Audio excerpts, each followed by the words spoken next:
Hey guys, I'm Nick, and on this episode of the Scran Line, I'm going to show you guys how to make these cherry malt milkshake cupcakes. Now, just before we get stuck into the recipe, a couple things. I'm a little bit nervous about saying this because I know that a lot of you are going to be like, Nick, you shouldn't have said that, but I'm going to say it anyway. Now, I'm a fairly strong person. I can take criticism. And some of you might have noticed that in the description box, I have a little bit that I've written about what I think is not constructive criticism. And a couple of people have had a problem with that. Now, I encourage you guys to go in the description box and read it. Basically, I expect when I create a channel that I'm going to be growing a community. And in that community, there are going to be people that have opinions, which I am 100% fine with, by the way. I welcome your constructive criticism. And if you have any ideas or any things that you want to point out, I will take those things on board.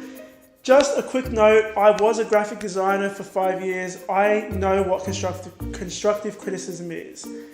And a couple of you have a problem with me talking in my videos.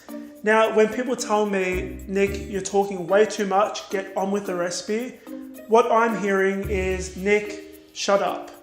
And I don't want to be told to shut up because this is my channel. And if I want to talk, I will talk. Now that I've said that, if anybody feels the need to tell me to shut up, they will have their comment deleted and they'll be blocked. And I know some of you might not like that and you'll have strong opinions about that as well, but I'm not going to make these videos and then be told to shut up on top of it. Second thing, now that the negativity is out of the way, and yes, I am a happy person generally, I'm always happy. I have created a new section on my website, which I'm super excited to finally tell you guys about. It is a tools and equipment page. Now, I suspect that this is going to reduce the amount of comments that I have about the size of my scoop or which tip I'm using or what size or where did I get that from. The tools and equipment page, you can access it from my website, from the home page. I'm going to leave a link in the description box below.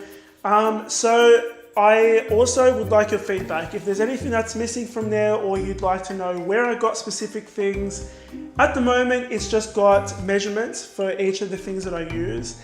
If you want to know where I get these things from, let me know and I'll try and hunt them down because some of the things I got ages ago. So it might be a little bit tricky to hunt them down, but most of the things you can find online. And for some things, I actually put the model number down so you guys can hunt them down yourselves. So go and have a look at that. I'm super proud of it. I think it looks awesome. I took the whole day to photograph all of the tools and equipment, so I'm pretty happy with it. I hope you guys love it as well. Now that I've gotten those two things out of the way, and I suspect there's going to be so many people telling me not to talk in my videos, let's get on to the cupcake. These are the ingredients you need to make them. Okay guys, so start off by preheating your oven to 160 degrees Celsius or 320 degrees Fahrenheit. The ingredients you're going to need are some flour, sugar, milk, cherry juice which is left over from the canned cherries, some softened butter, yogurt, eggs, baking powder, salt, oil, some malt powder, so I'm using vanilla malt powder, some cherry brandy essence, now this is optional, some pink food dye and purple food dye, and some maraschino cherries. And guys, make sure you hit the subscribe button. I upload 2 new videos a week. We're going to start off by popping all of our dry ingredients into a large mixing bowl. Mix those on low speed until everything is well combined. Once your dry ingredients have mixed, you want to add your softened butter and mix that until it reaches a crumbly, sand-like texture. Then to a large jug, you're going to add your milk along with your cherry juice, oil, eggs, Greek yogurt, cherry brandy, and whisk it up. Now guys, I get a lot of people asking why I add yogurt to my vanilla cupcakes. It helps retain moisture, it makes the cupcakes a little bit moist. That's also why I add oil in this recipe as well. You're going to add your wet ingredients to your dry ingredients in a slow and steady stream. Once it's all in there, you want to add a little bit of your pink food dye and some purple food dye. We're going to scrape down the bowl because you can see it's not really getting the bits at the bottom properly. Then you can mix for a final 20 seconds. I'm going to line my cupcake tin with some cupcake liners.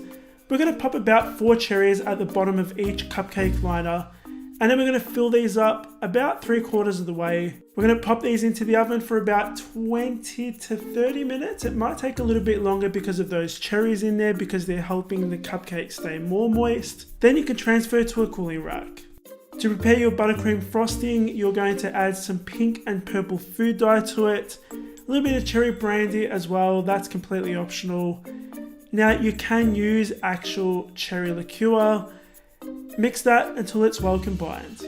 I'm using an open star tip, and you can find the information for that star tip on my website, thescrownline.com. We're going to drizzle some chocolate sauce on top of that, add a swirl of vanilla buttercream, and then finish it off with a cherry on top. And guys, those are my cherry malt milkshake cupcakes. Okay guys, so those were my cherry malt milkshake cupcakes. You're going to find the recipe for these cupcakes on my website, thescrownline.com. A link for that is in a box below. And if you like this video, make sure you hit the like button and make sure you hit the subscribe button. Thanks so much for watching, guys. I do truly appreciate all of you. I really, really do. You guys have allowed me to make this my job. So I know that some of you might not like what I said at the start of the video, but I felt the need to say it, and that's that. If you have any thoughts on it, leave a comment. I'm happy to hear them. But basically, I'll see you guys on the next episode of The Scrown Line.